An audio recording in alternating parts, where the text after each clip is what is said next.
Muito se tem falado aqui da necessidade de se fazer uma reforma política.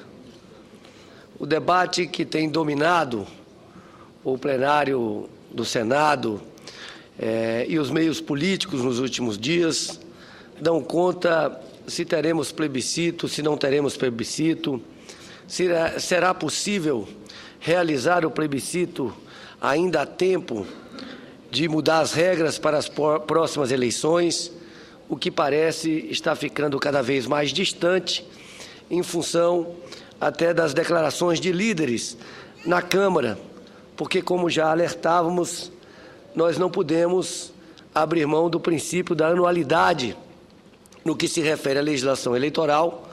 Esse princípio é um princípio constitucional e essa foi uma conquista, senador Jorge Viana, uma conquista de todos os brasileiros que querem regras claras, transparentes e segurança jurídica para o processo democrático. Portanto, não há sentido algum em modificar qualquer regra eleitoral fora deste prazo, com menos de um ano, porque, sem dúvida, isso comprometeria a lisura do sistema democrático. Mas eu tenho dito que é reiterada a posição do PSB favorável a que se ouça a população. Todos os instrumentos que buscam ampliar os instrumentos de participação popular têm, de nossa parte, todo o apoio. O plebiscito, o referendo. Eu sou, inclusive, autor de uma proposta de emenda à Constituição que diz que toda legislação eleitoral aprovada no Congresso Nacional deve necessariamente ser submetida a referendo posteriormente, para que seja referendada pela população.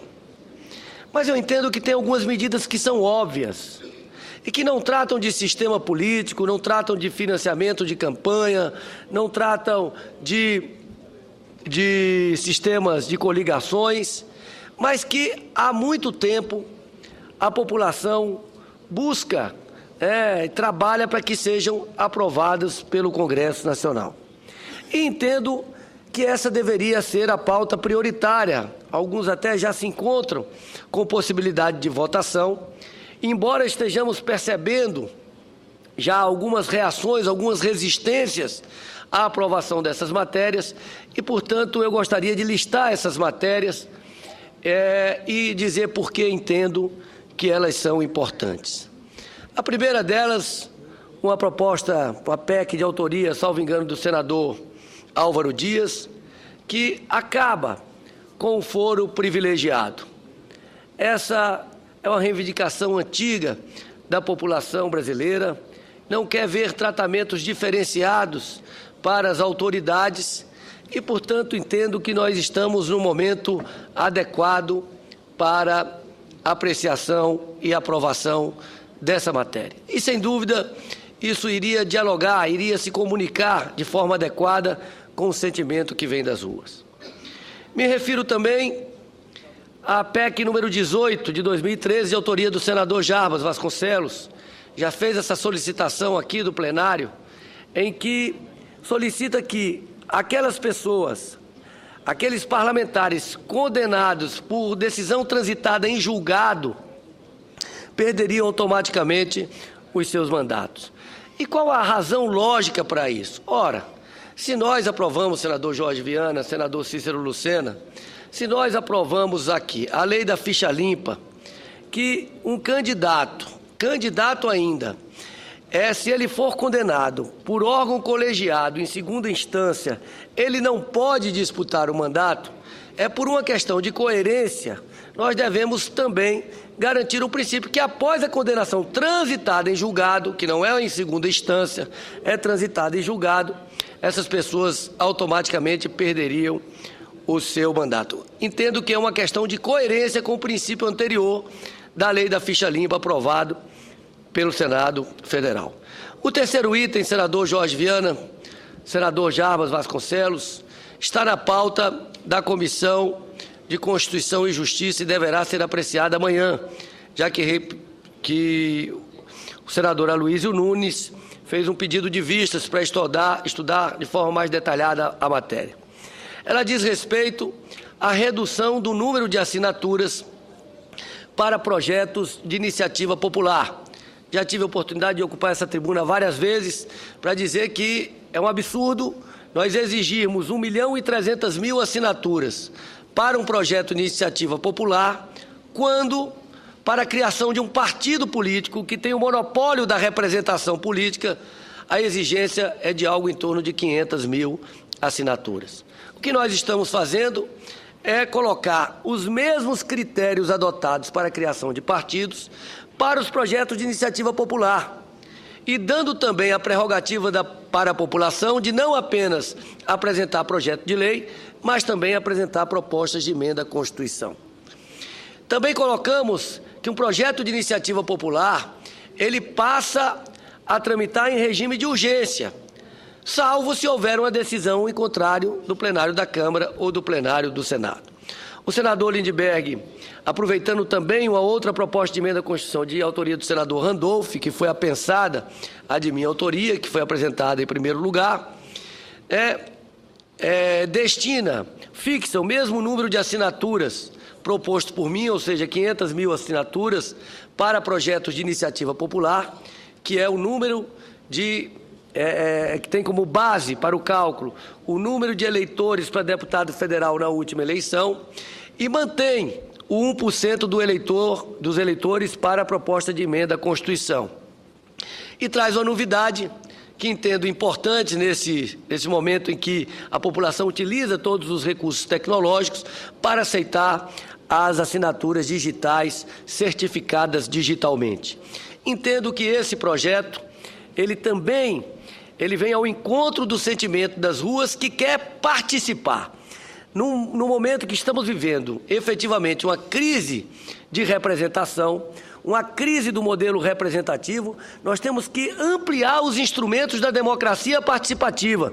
E esse é um instrumento que permite, que facilita a participação da população na elaboração do processo legislativo.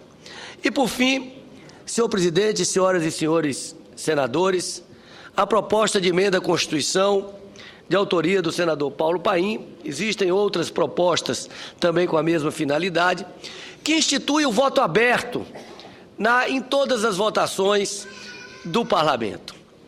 Vejam como me parece simples o Senado tomar medidas sem precisar fazer jogo de cena, sem precisar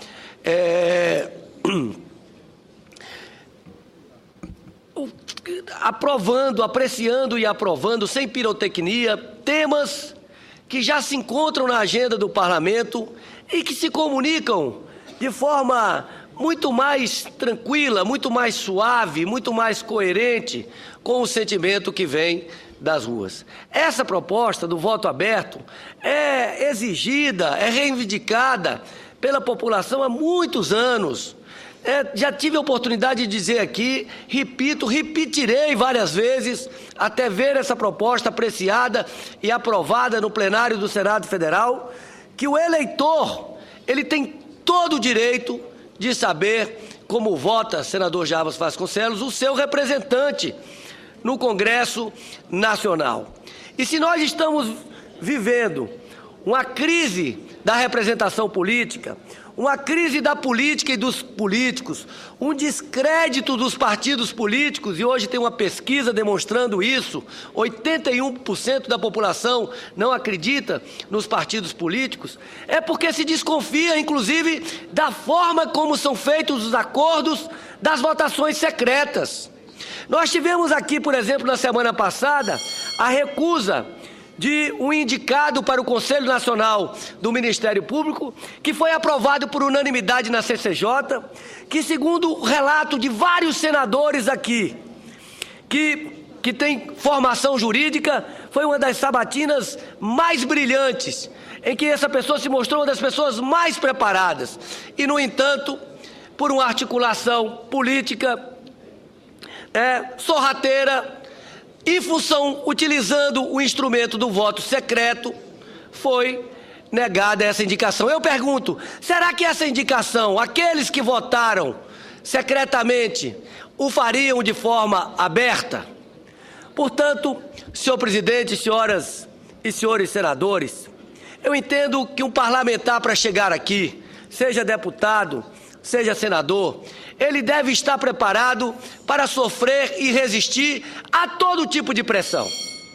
Senão ele não tem as condições adequadas para efetivamente ser um representante da população. E se ele tem essa autonomia, essa independência, ele tem que enfrentar sim a pressão do governo federal, porque se utiliza isso como argumento que não se pode acabar com o voto secreto, porque é uma proteção do parlamentar contra a força do governo, mas por outro lado também o mesmo sigilo que em tese poderia proteger o parlamentar da pressão do governo, também ela afasta a população da possibilidade de controlar o seu parlamentar, que exerce a representação aqui através do voto. Portanto, nós não podemos admitir isso. E creio mais fácil, senhor presidente, muito mais próximo da agenda das ruas, da agenda das manifestações legítimas que a população brasileira que exige melhor qualidade nos serviços de saúde, de segurança, de educação, de mobilidade urbana, que sabe que a corrupção drena os recursos dessa área, muito mais próximo dessa agenda do que reforma política com financiamento público, com lista fechada.